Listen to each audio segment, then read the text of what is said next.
सुखमात्यन्तिकं यत्तत् बुद्धिग्राह्यमतीन्द्रियं वेत्ति यत्र न चैवायं स्थितश्चलति तत्त्वतः।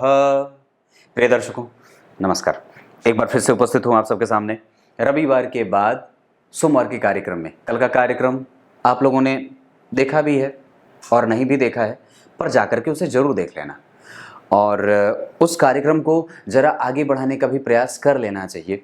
मैं अन्यथा ऐसे ना बोलता और उसकी आवश्यकता भी नहीं है, पर फिर भी मैं ये बात समझता हूँ कि हमें अंत्येष्टि और दाह कर्म को और भी अच्छे से समझने की आवश्यकता है। और हमारे जो लोग हमारे बीच से उठ करके चले जाते हैं, चाहे आप हो या मैं हूँ, जब भी मैं जाऊँगा तो निस्संदेह मैं यही चाहूँगा कि मेरे नित्य कर्म, जिस तरह से मैंने अपने आप को जीवन में बांध करके रखा है, जिस नियम से मैं जीवन जीता हूँ या आप जीते हो, ठीक उसी तरीके से हमारे जाने के बाद हमारे जो रहने वाले लोग हैं, जो हमारे साथ रहते हैं, जीवन भर हम उनके साथ जीवन निभाते हैं, उनके साथ संबंध निभाते हैं, तो हमें उनसे यही अपेक्षा होती है कि हमारे जाने के बाद वो हमारे जो दाह कर्म होते हैं उसमें उनका भरपूर हमें सहयोग मिले, ताकि इस शरीर को जब ये आत्मा छोड़ करके बाहर निकलती है तो वो वायवीय शरीर जो उसे प्राप्त होता है उसकी मुक्ति हो सके और वो तड़पे नहीं, वो बेचैन न रहे।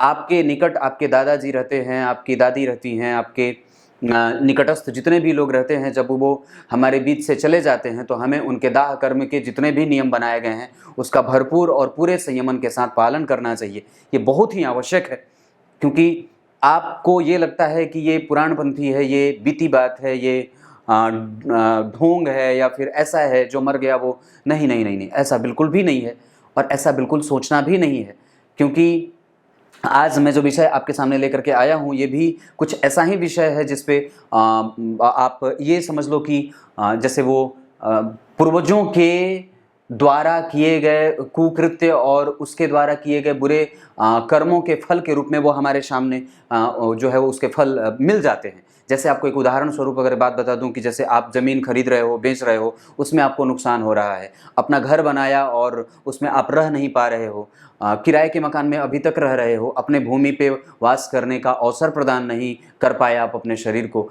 ऐसी कुछ चीज़ें जो आप जीवन में रेगुलर देख रहे हो, या फिर आपने कोई ज़मीन खरीदी, उस पर केस चल रहा है, उस पर जो है वो सही तरीके से उसको अभी तक आपको फल उसका नहीं मिला है, तो ये हो सकता है कि आपने जो है वो अपना पूरा मेहनत करा हो, पर अपनी पूरी जो है वो ईमानदारी से उसमें अपना दम लगाया हो। लेकिन कई बार ये ग्रंथ ये भी कहता है कि हो सकता है कि आपके पूर्वज जो किसी को जबरदस्ती उसका धन हड़प करके रख लिए हों, जिसका फल आपको भोगना पड़ रहा है।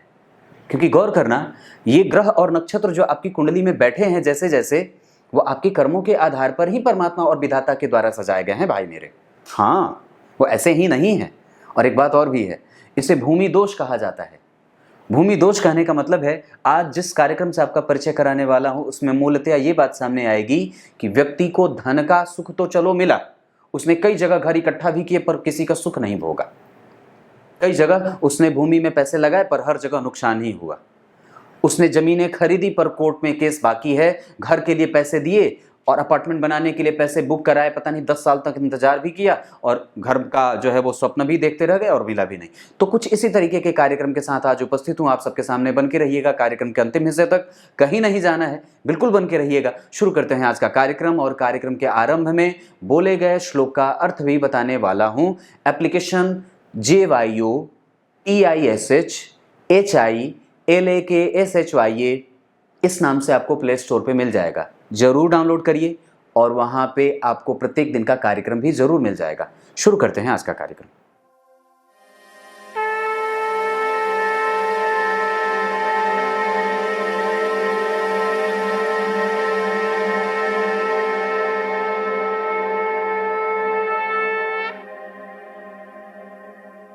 आइए अब आपको सीधे विषय पे लेके आता हूँ।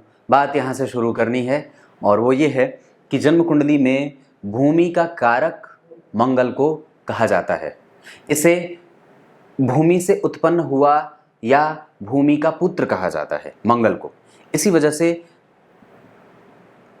जमीन से संबंधित जितने भी काम होते हैं वो मंगल से संबंधित या मंगल से जोड़ करके देखे जाते हैं। करना क्या है, सबसे पहले एक बात बता दूं, जन्म कुंडली के चौथे भाव से इन सब चीज़ों का सुख देखा जाता है। भूमि, भवन, वाहन, चल अचल संपत्ति जो आप खुद से बनाते हो।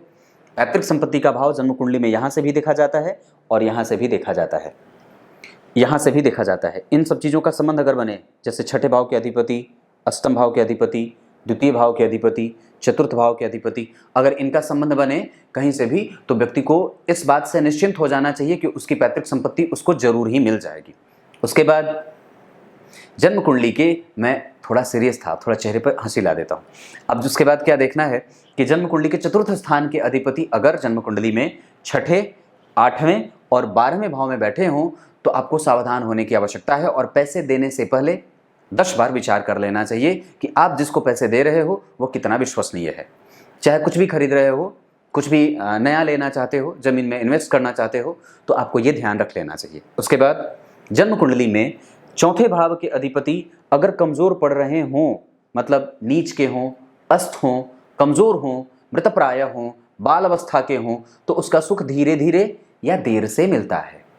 समझ में आ रही होगी बात, और धीरे समझाता हूँ। और चौथे भाव के अधिपति अगर नीच के हों, मृतप्राय हों, अस्त हों या बाल अवस्था के हों, तो आपको भी फिर से ये विचार करना होगा कि नहीं, मैं जिस भूमि और भवन के सुख के लिए पैसे दे रहा हूँ उसमें मुझे थोड़ी जल्दबाजी कम दिखानी चाहिए या थोड़ा धैर्य रखना चाहिए और किसी ऐसे ग्रह की दशा का इंतजार कर लेना चाहिए जो उससे थोड़ा मजबूत हो और वो या तो भाग्येश हो, या तो लाभेश हो, या तो दशमेश हो, या तो फिर जन्म कुंडली का सुखेश हो।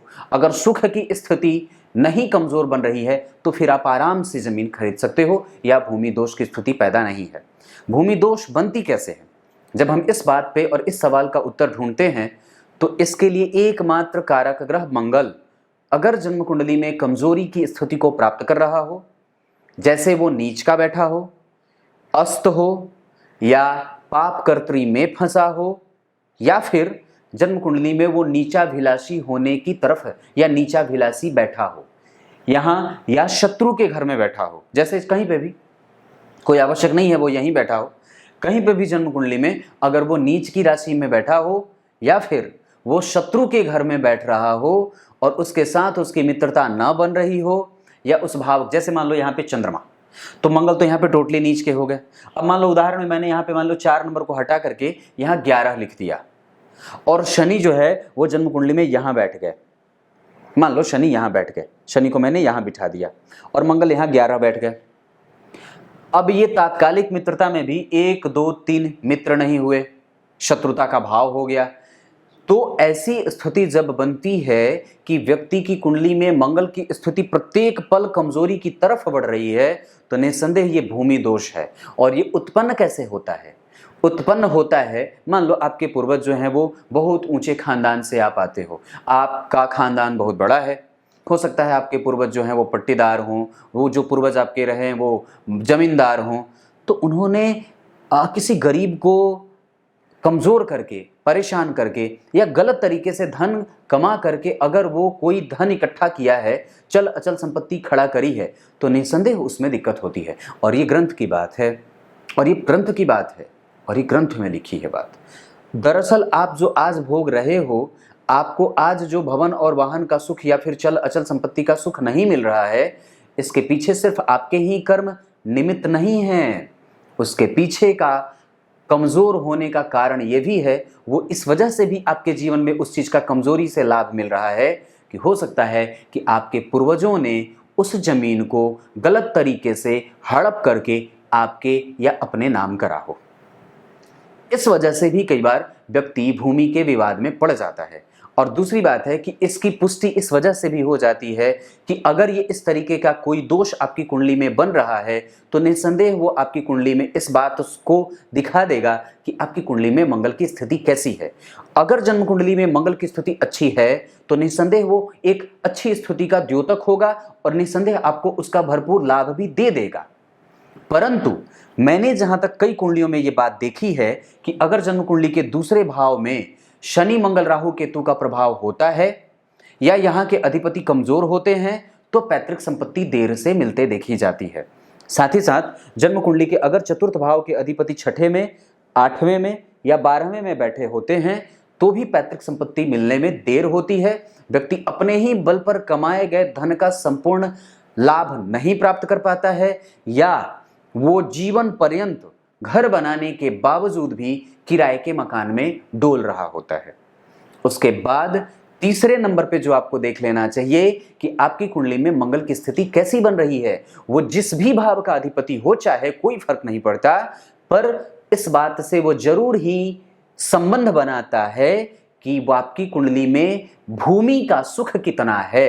जो आप घर खरीद रहे हो, जो अपार्टमेंट आप खरीदने के लिए पैसे दिए हो, कई बार लोग पूछते हैं, पंडित जी 10 साल से तो चक्कर काट रहा हूँ, आज ही किसी से मेरी बात हो रही थी कि सरकार से ही मेरी जो है वो लड़ाई चल रही है, उस ज़मीन पे कब्जा तो है पर अभी तक उस पे केस चल रहा है या ऐसा कुछ, या फिर जिसको पैसे दिए थे वो चूना लगा करके भाग गया और वो जो है वो तो उसके तो ठिकाने भी नहीं है। या कई बार जो है वो हमने पैसे दिए थे इन्वेस्ट करने के लिए और वो तो प्रॉपर्टी मिली भी नहीं और पैसे भी चले गए। एक और हैं हमारे नियमित दर्शक, उनका नाम तो नहीं बताऊंगा, पर देहरादून में उन्होंने अपनी ज़मीन खरीदी और पता चला कि उसमें वो बता रहे थे कि उसी के छत से बिजली की तार गई है और उस वजह से उनका जो वो मकान है वो बन नहीं पा रहा है। तो ऐसी भी कुछ स्थितियां होती हैं कि आप किसी न किसी अड़ंगे में पड़े रहो।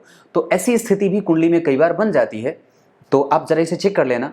और कई बार हमें जो होता है वो जल्दबाजी में निर्णय नहीं लेना चाहिए। हो सकता है कि आपकी कुंडली में मंगल की स्थिति लग्न कुंडली में कमज़ोर हो और नवमांस में वो जाकर के अच्छे बन रहे हों, तो हो सकता है कि देर से, मतलब ग्रह फाइनली जो है वो आपके पक्ष में ही आ रहा है और वो परिणाम करेगा भी। और दूसरी बात ये भी है कि इसको ठीक करने के लिए आपको निस्संदेह जो है वो बजरंगबली की आराधना कर लेनी चाहिए। वास्तु देवता को मनाने के लिए सबसे आसान उपाय बताऊं क्या है? बताऊं या ना बताऊं? देखो एक बात बताता हूं। लोग मुझसे पूछते हैं कि पंडित जी आप उपाय नहीं बताते हो, वाणी का दोष लग जाता है। साधारण उपाय तो अब मैं भी बताने लगा हूं, पर अभी भी मूलतः उपाय मैं कभी नहीं बताता और उसमें मुझे भरोसा भी नहीं है। सबसे आसान और सबसे श्रेष्ठ, अगर अपना घर चाहते हो तो जिस घर में रह रहे हो उस घर की पूजा शुरू कर दो। जिस घर में रह रहे हो उस घर का झाड़ू पोछा और उस घर की साफ सफाई की जिम्मेदारी खुद पे उठा लो, तुरंत घर मिल जाता है, मानी हुई बात है। और जहां भी घर लेना चाहते हो वहां के जो विशिष्ट देवता हैं, जैसे मान लो अगर मुझे वृंदावन में लेना है, मान लो उदाहरण, अगर मुझे वृंदावन में लेना है तो मैं राधा रानी को कहूंगा जरा दिमाग लगा दो इधर मेरी तरफ, ताकि मैं आपके पास आकर के अपना वासस्थान बना सकूं। अगर मुझे वाराणसी में ज़मीन लेना है या फिर रहना चाहता हूं, बसना चाहता हूं, तो मैं वहां माता अन्नपूर्णा से बोल दूंगा, क्योंकि बनारस के जो हैं वो मालकिन और मालिक भोले बाबा नहीं हैं, वो तो बस बैठे हैं। असली धन का कटोरा तो माता अन्नपूर्णा के हाथों में है। तो आपको अगर बनारस में ज़मीन लेनी होगी तो आपको माता अन्नपूर्णा को मनाना होगा, और अगर वृंदावन में लेना होगा तो भगवान कृष्ण को नहीं, राधा रानी को मनाना होगा। अगर तिरुपति बालाजी में लेना होगा तो बलराम को मनाना होगा, कृष्ण को मनाना होगा। अगर वृंदावन में लेना होगा तो राधा रानी को, और अगर उड़ीसा में लेना होगा तो बलराम को मनाना होगा, सुभद्रा को मनाना होगा। क्योंकि हर जगह भगवान कृष्ण ही थोड़ी मालिक बन के बैठे हैं, वो बैठे ज़रूर हैं लेकिन निस्संदेह मालिक तो कोई और भी कई बार हो जाता है। जैसे घर की मालकिन आप तो बाहर के हो, अंदर का तो कोई और मैनेज कर रहा होता है। तो इसी तरीके से हमें इस बात का ख्याल रखना चाहिए कि आप जिस कमरे में रह रहे हो उस घर का झाड़ू और पोछा खुद से किया करो। किसी मालकिन की और किसी नौकरानी की कोई आवश्यकता नहीं है।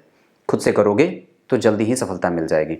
कुछ इसी तरीके से ये मंगल की बात है। अगर वो कमज़ोर रहा तो निस्संदेह आपको चल अचल संपत्ति और भवन के सुख में कमजोरी देता है। चतुर्थ के अधिपति अगर कमजोर रहे तो निस्संदेह इस बात की कमजोरी मिल जाती है।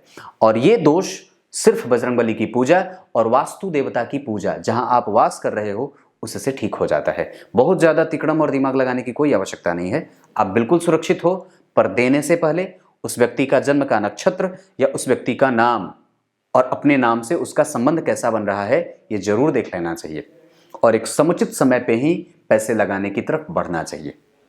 ये भूमि दोष है जो व्यक्ति को भूमि का लाभ या घर का लाभ नहीं लेने दे जाता। ये चौथा भाव है ना, यहां से तो सब कुछ देख लिया जाता है कि आप कितना कमाओगे, कितना इकट्ठा करोगे। अब यही कमजोर रहा तो भागते रहो और भटकते रहो।